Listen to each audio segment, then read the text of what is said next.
Hi hello ನಮಸ್ಕಾರ. ನಾನು ನಿಮ್ಮ ಪ್ರೀತಿಯ ಮಂಜುಳಾ.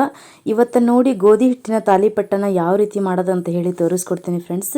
ಬನ್ನಿ ಹಾಗಾದರೆ ಯಾವ ರೀತಿ ಮಾಡೋದು ಅಂತ ಹೇಳಿ ನೋಡೋಣ. ಇದಕ್ಕೆ ಏನೇನು ಬೇಕು ಅನ್ನೋದನ್ನು ನಾನು ಇಲ್ಲಿ ಒಂದೊಂದನ್ನಾಗಿ ತೋರಿಸ್ತೀನಿ. ದಯವಿಟ್ಟು ಈ ವಿಡಿಯೋನ ಕೊನೆ ತನಕ ಸ್ಕಿಪ್ ಮಾಡದೆ ನೋಡಿ. ಬನ್ನಿ ಹಾಗಾದರೆ ಯಾವ ರೀತಿ ಮಾಡೋದು ಅಂತ ಹೇಳಿ ತೋರಿಸ್ಕೊಡ್ತೀನಿ ನಿಮಗೆ. ಮೊದಲಿಗೆ ಇಲ್ಲಿ ಒಂದು ಪಾತ್ರೆಯನ್ನು ತಗೋಬೇಕು. ಪಾತ್ರೆಯನ್ನು ತೆಗೆದುಕೊಂಡು ಫಸ್ಟು ನಾವು ಒಂದು ಬೌಲ್ನಷ್ಟು ಗೋಧಿ ಹಿಟ್ಟನ್ನು ಹಾಕ್ಕೋಬೇಕು. ಗೋಧಿ ಹಿಟ್ಟು ಹಾಕಿದ ನಂತರ ಒಂದು ಅರ್ಧ ಅಂದರೆ ಸಣ್ಣ ಬಟ್ಟಲದಲ್ಲಿ ಹಸಿ ಕಡಲೆ ಹಿಟ್ಟನ್ನು ತಗೋಬೇಕು. ಅಂದರೆ ಹಸಿ ಕಡಲೆಬೇಳೆ ಹಿಟ್ಟನ್ನು ನಾವು ಹಾಕ್ಕೊಳ್ತಾ ಇದ್ದೀನಿ. ಮತ್ತು ಯಾವ ಒಂದು ಮೆಜರ್ಮೆಂಟಲ್ಲಿ ಹಸಿ ಕಡಲೆ ಹಿಟ್ಟು ಹಾಕೊಂಡ್ರೆ ಅದೇ ಮೆಜರ್ಮೆಂಟಲ್ಲಿ ನಾನು ಒಂದು ಬೌಲ್ ಅಕ್ಕಿ ಹಿಟ್ಟನ್ನು ಹಾಕ್ಕೊಂಡಿದ್ದೀನಿ. ಸ್ವಲ್ಪ ಅರಿಶಿಣವನ್ನು ಕೂಡ ಸೇರಿಸ್ಕೊಳ್ತಾ ಇದ್ದೀನಿ. ಆನಂತರ ಸ್ವಲ್ಪ ಉಪ್ಪನ್ನು, ರುಚಿಗೆ ತಕ್ಕಷ್ಟು ಉಪ್ಪನ್ನು ಹಾಕ್ಕೋಬೇಕು ನಾವು. ಆನಂತರ ಒಂದು ಸ್ವಲ್ಪ ಅಚ್ಚ ಖಾರದ ಪುಡಿಯನ್ನು ಹಾಕ್ಕೋಬೇಕು. ಹಾಕ್ಕೊಂಡ ನಂತರ ಫಸ್ಟು ಅದನ್ನು ಮಿಕ್ಸ್ ಮಾಡಬೇಕು ನಾವು. ಈ ಥರ ಪೂರ್ತಿ ಮಿಕ್ಸ್ ಆಗೋವರೆಗೂ ಕೈಯಿಂದ ಸ್ವಲ್ಪ ಕೆಳಗೆ ಮೇಗ ಮಾಡಿ, ಆನಂತರ ನಾವು ಇದನ್ನು ದೋಸೆ ಹಿಟ್ಟಿನ ಅದಕ್ಕೆ ನಾವು ನೀರನ್ನು ಹಾಕ್ಕೊಳ್ತಾ ಕಲಿಸ್ಕೋಬೇಕು. ಅದಕ್ಕೆ ಎಷ್ಟು ಬೇಕೋ ಅಷ್ಟಷ್ಟು ನೀರನ್ನು ಹಾಕ್ಕೊಂಡು ನಾವು ಇಲ್ಲಿ ಕಲಿಸ್ಕೊಳ್ತಾ ಹೋಗಬೇಕು. ನೋಡಿ ಇಲ್ಲಿ ನಾನು ನೀರು ಹಾಕ್ಕೊತ ಕಲಿಸ್ಕೊಳ್ತಾ ಇದ್ದೀನಿ. ದೋಸೆ ಹಿಟ್ಟಿನ ಹದಕ್ಕೆ ಬರೋವರೆಗೂ ನಾವು ಈ ಹಿಟ್ಟನ್ನು ಕಲಿಸ್ಕೋಬೇಕ್ರಿ. ಸ್ವಲ್ಪ ನೀರನ್ನು ಹಾಕ್ಕೊಂಡು ತೆಳುವಾಗಿ ದೋಸೆ ಹಿಟ್ಟು ಯಾವ ರೀತಿ ಇರುತ್ತಲ್ಲ ಆ ರೀತಿಯಾಗಿ ನಾವು ಈ ಹಿಟ್ಟನ್ನು ಕಲಿಸ್ಕೋಬೇಕು. ನಾನು ಕೈಯಿಂದನೇ ಕಲಿಸ್ತಾ ಇದ್ದೀನಿ, ಯಾಕಂದರೆ ಏನಾದರೂ ಗಂಟುಗಳಿದ್ದರೆ ಕೈಯಿಂದ ಬೇಗ ಕಲಸೋಕ್ಕೆ ಜಲ್ದಿ ಆಗುತ್ತೆ ಅಂತ ಹೇಳಿ ನಾನು ಕೈಯಿಂದನೇ ಕಲಿಸ್ತಾ ಇದ್ದೇನೆ ಹಿಟ್ಟನ್ನು. ನೋಡಿ ಈಗ ನಾನು ಸ್ವಲ್ಪ ನೀರು ಹಾಕ್ಕೊಂಡು ಕಲಿಸ್ಕೊಂಡಿದ್ದೀನಿ. ನೋಡಿರಿ ಇವಾಗ ದೋಸೆ ಹಿಟ್ಟಿನ ಹದಕ್ಕೆ ನಾನು ರೆಡಿ ಮಾಡಿಕೊಂಡೆ ಈ ಬ್ಯಾಟನ್ನು.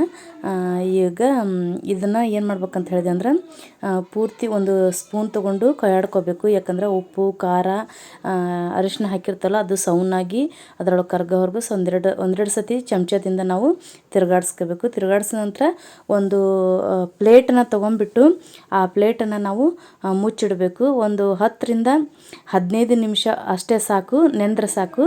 ಆನಂತರ ನಾವು 15 ನಿಮಿಷ ಆದ್ಮೇಲೆ ಹಿಟ್ಟು ಪೂರ್ಣವಾಗಿ ನೆಂದಿರ್ತೈತ್ರಿ. ನೋಡಿರಿ ಎಷ್ಟು ಚೆನ್ನಾಗಿ ನೆಂದಿದೆ ಅಂತ ಹೇಳಿ, ಹಾಗೆ ಎಷ್ಟು ಚೆನ್ನಾಗಿ ಕಾಣ್ತಿದೆ ನೋಡಿ. ಇವಾಗ ಈ ದೋಸೆ ಹಿಟ್ಟಿನ ಹದಕ್ಕೆ ಈ ಹಿಟ್ಟನ್ನು ರೆಡಿ ಆಯಿತು. ಇವಾಗ ಒಂದು ಗ್ಯಾಸ್ ಮೇಲೆ ಒಂದು ಹೆಂಚನ್ನು ಇಟ್ಕೊಡ್ತೀನಿ. ನೋಡಿರಿ ಹೆಂಚು ಈಗ ಕಾದಿದೆ. ಸ್ವಲ್ಪ ಎಣ್ಣೆನೂ ಕೂಡ ಇಟ್ಕೊಂಡಿದ್ದೀನಿ. ಇದು ಗಾಣದ ಎಣ್ಣೆ ರೀ, ಶೇಂಗಾದ ಎಣ್ಣೆ. ಇವಾಗ ನಾನು ಸ್ವಲ್ಪ ಎಣ್ಣೆಯನ್ನು ಹಾಕ್ಕೊಳ್ತೀನಿ. ಹೆಂಚಿಗೆ ಎಣ್ಣೆನ ಹಾಕ್ಕೊಂಡ್ಬಿಟ್ಟು, ಜಾಸ್ತಿ ಎಣ್ಣೆನೂ ಬೇಡ್ರಿ ಇದಕ್ಕೆ, ಸ್ವಲ್ಪ ಎಣ್ಣೆನ ಹಾಕ್ಕೊಂಡು ನಾವು ಈ ಒಂದು ತಾಲಿಪಟ್ಟೆನ ರೆಡಿ ಮಾಡ್ಕೋಬೋದು. ನೋಡಿರಿ ಇವಾಗ ಒಂದನೇ ತಾಲಿಪಟ್ಟೆನ ನಾನು ಮಾಡ್ತಾಯಿದ್ದೀನಿ. ಯಾವ ರೀತಿ ಮಾಡ್ತಾರೆ ಅಂತ ಹೇಳಿ ತೋರಿಸ್ಕೊಡ್ತೀನಿ. ಇವಾಗ ನೋಡಿರಿ ಎಷ್ಟು ಚೆನ್ನಾಗಿ ಬರುತ್ತೆ ಅಂತ ಹೇಳಿ. ದೋಸೆ ಥರನೇ ನಾವು ಇದನ್ನು ಸ್ಪೂನಿಂದ ಹಾಕ್ಕೋಬೋದು. ನೋಡಿ ಎಲ್ಲಿ ಏನು ಹರಿಯೋಂಗಿಲ್ಲ, ಏನಿಲ್ಲ, ಎಷ್ಟು ಚೆನ್ನಾಗಿ ನೀಟಾಗಿ ಬರುತ್ತೆ. ದೋಸೆ ಥರನೇ ಬರುತ್ತೆ. ಹಾಗೆ ತಿನ್ನೋಕ್ಕೂ ಕೂಡ ತುಂಬ ಟೇಸ್ಟಿಯಾಗಿರ್ತೈತೆ ರೀ. ಇದರಲ್ಲಿ ನೀವು ಬೇಕಾದರೆ ಚಟ್ನಿ, ಮೊಸರು, ಶೇಂಗಾ ಚಟ್ನಿ ಈ ಥರನ ಮಾಡ್ಕೋಬೋದು. ಇಲ್ಲಪ್ಪ ನಮಗೇನು ಬೇಡ ಹಾಗೆ ತಿನ್ಬೋದು ಅಂದ್ರೆ ಹಾಗೇನೂ ಕೂಡ ತಿನ್ಬೋದು ರೀ. ನೋಡಿರಿ ಇವಾಗ ಸ್ವಲ್ಪ ಎಣ್ಣೆನ ಮೇಲೆ ಹಾಕ್ತಾಯಿದ್ದೀನಿ. ಫಸ್ಟ್ ಒಂಚೂರು ಹಾಕಿದ್ದೆ, ಇವಾಗ ಒಂದು ಸ್ವಲ್ಪ ಎಣ್ಣೆನ ಹಾಕ್ಕೊಂಡ್ಬಿಟ್ಟು ನಾನು ಇವಾಗ ಇದನ್ನು ತಿರುಗಿಸಿ ಹಾಕ್ತೀನಿ ರೀ. ನೋಡಿರಿ ಎಷ್ಟು ಚೆನ್ನಾಗಿ ಬೆಂದಿದೆ ಅಂಥೇಳಿ. ಆಮೇಲೆ ಹೆಂಚು ಕೂಡ ಹಿಡ್ಕೊಳಂಗಿಲ್ಲ ರೀ, ಒಂದು ಸ್ವಲ್ಪ ಹಿಡ್ಕೊಳಂಗಿಲ್ಲ. ಚಕ್ಕನ ಎದ್ದು ಬರುತ್ತೆ. ಈ ದೋಸೆ ಯಾವ ರೀತಿ ಬರುತ್ತಲ್ಲ ಅದೇ ರೀತಿಯಾಗಿ ಚಕ್ಕನ ಏಳುತ್ತೆ. ನೋಡಿರಿ ಇವಾಗ ತಿರುವಿ ಹಾಕ್ತಾಯಿದ್ದೀನಿ ನಾನು. ನೋಡಿ ಎಷ್ಟು ನೀಟಾಗಿ ಬಂದು ಎಲ್ಲಿ ಒಂದು ಸ್ವಲ್ಪ ಹೆಂಚನ್ನು ಹಿಡ್ಕೊಳ್ಳಿಲ್ದೇ ತಾಲಿಪಟ್ಟಿ ಚೆನ್ನಾಗಿ ಬಂತು. ಇದೇ ರೀತಿಯಾಗಿ ನಾನು ಎಲ್ಲ ಒಂದು ತಾಲಿಪಟ್ಟನ್ನು ಕೂಡ ಇದೇ ರೀತಿಯಾಗಿ ಮಾಡ್ಕೊಳ್ತೀನಿ ರೀ. ಇದು ಒಂದನೇದಾಯಿತು. ಈಗ ಇನ್ನೊಂದು ಸರಿ ಹಾಕೋದನ್ನು ನಾನು ತೋರಿಸ್ತೀನಿ ರೀ ಯಾವ ರೀತಿ ಅಂತ ಹೇಳಿ. ನೋಡಿ ಇವಾಗಲೂ ಕೂಡ ನಾನು ಸ್ವಲ್ಪ ಎಣ್ಣೆನ ಹಾಕ್ಕೊಂಡಿದ್ದೀನಿ. ಜಾಸ್ತಿ ಎಣ್ಣೆನೂ ಬೇಡ್ರಿ, ಇದು ಆರೋಗ್ಯಕ್ಕೂ ಕೂಡ ತುಂಬ ಒಳ್ಳೆಯದು.